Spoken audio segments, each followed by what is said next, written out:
Hello students. After having understood what is power sharing, the story of Sri Lanka and the story of Belgium, now we are coming towards the heart of the chapter. That why is power sharing needed and how can it be done? As in, what are the forms of power sharing? So, before understanding why it is necessary, we need to understand that what are the ways in which it is possible.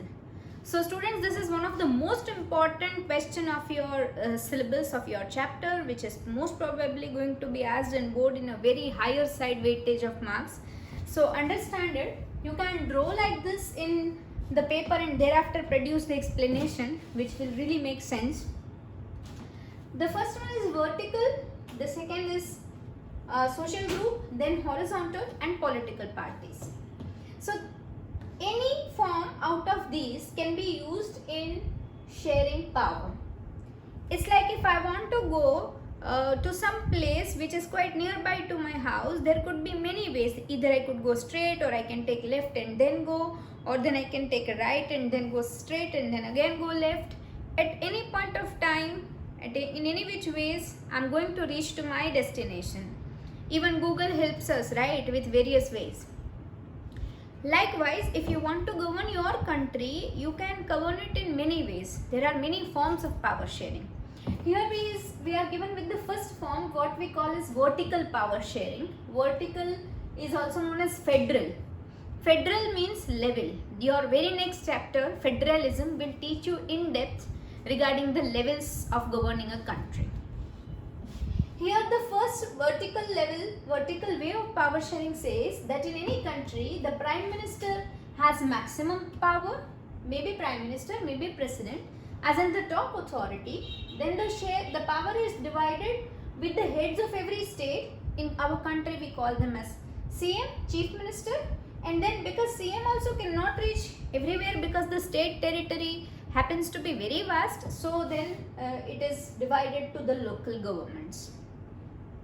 So the vertical power sharing, see many times when I was student, I used to get confused with vertical and horizontal. So I always remember like this, that vertical having straight lines, this go in a straight way. So this is vertical. And talking about horizontal, in the word H there is a line in between, and that is this one. So does not make sense totally, but then it's a way to remember. I hope you are clear with the vertical one, the maximum power with Prime Minister, then Chief Minister, and then the local governments. Now the power can be shared this way, or power can be shared with social groups. Like in Belgium story we saw that power was shared equally between the Dutch and the French. It was shared irrespective to the population. The seats were given equal, and there was another government called community government who necessarily did not interfere into the law matters, but then they always made sure that the community is getting uplifted. So that is community government in Belgium. Give an example here. It might also be interpreted as weaker sections getting importance. Say for example, in our country, there is a provision of reservation of SC, ST, OBC, women. So they get that representation right. So it could be social groups, it could be vertical way. Then is horizontal. Horizontal as in it is spreaded in three different parts. We also call them as organ of government. Organs of government you have learnt in your lower standards too.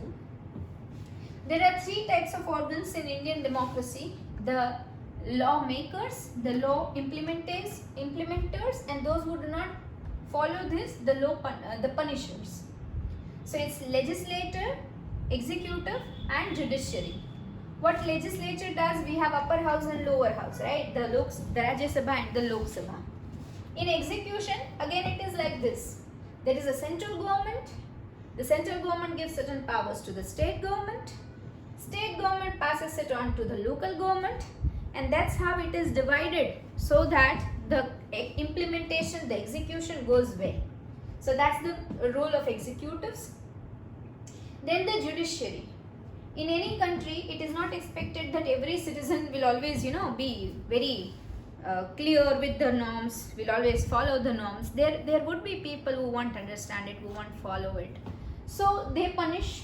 They are the one who look after the one who has made law and the one who has implemented. Those areas are well justified by these people. So there is local court named as Lok Adalat, the semi-governmental form, the informal form of justice. Then there is a taluka court. Above that there is a district court. Above that there is a high court for every state, and above that there is a supreme court. So the hierarchy depends on the intensity of the cases, but then it is divided so that it gets decentralized and all the problems get quickly solved. And in spite of all this, we still have some 3 crore pending cases.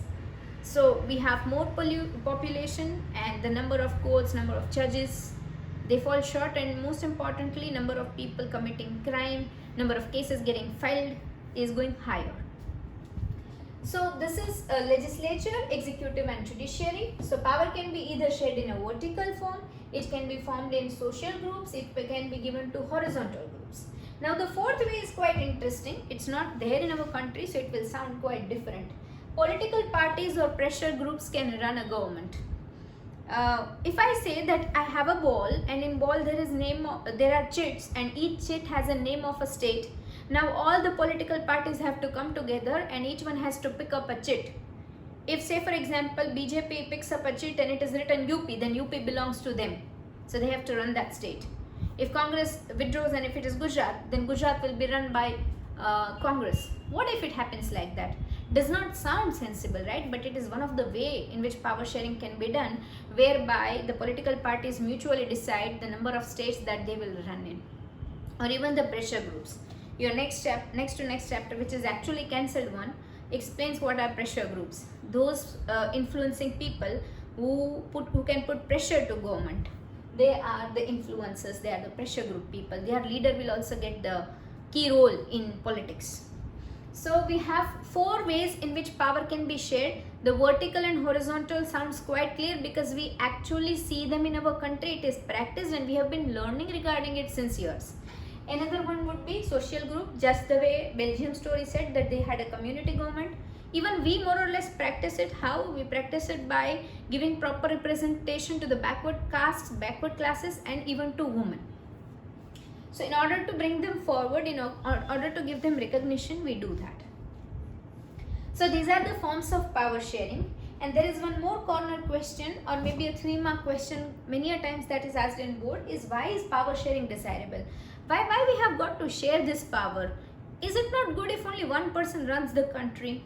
No other has got any power. It goes quite sorted and simple. But what if that person who's the only one into power turns up like Hitler? Right? So it's very risky. So here your textbook says there are 2 reasons, moral reason and prudential reason. Prudential word comes from prudent. It's an English word. It's not a law terminology. It's not a civics word. Prudent means to go smooth. Okay. So prudential reason is when power is divided with so many people, like the way here it is divided. Certain power with PM, CM, lawmakers are different, the executors are different, the punishers are different. When it is divided extensively with so many people, then government can run smoothly, prudently. So that's word prudential. So power sharing brings better outcomes. It's always good to share power. Students, you can remember it like this also. And in form of difference you can write in your boards. Government can function smoothly because it is divided with so many people. Just imagine if I'm supposed to teach you maths also, English, science, SS, then I will kind of be overburdened, right? And it might lead to reduction of my efficiency as well. But when a particular person is assigned with a specific work only, then work goes smooth. So that's prudential reason. And above that is moral reason. It develops a feeling of trust. Though we are not a part of Indian politics, we feel quite safe. We feel that there are so many people. Nobody is going to make a huge fraud. Nobody is going to work in a way that country will have problem. Because the work is divided, there is kind of checks and balance. If one does wrong, another one will speak. If another one is corrupt, the first one will say. So it is valuable, it develops trust. And the fear of autocracy, one person leading everything and maybe taking wrong decision, and that is affecting our country, will not happen. And it's all about checks and balances. As I said, that whether these people are doing proper work or not is found out from here. Whether they are doing it right or not is found out from here. Whether they are working proper or not is decided here. So each level is interdependent, and that's why it's a checks and balance system. So yes, our country democracy is the best. The way our country believes in power sharing and the way powers are shared is the best arrangement.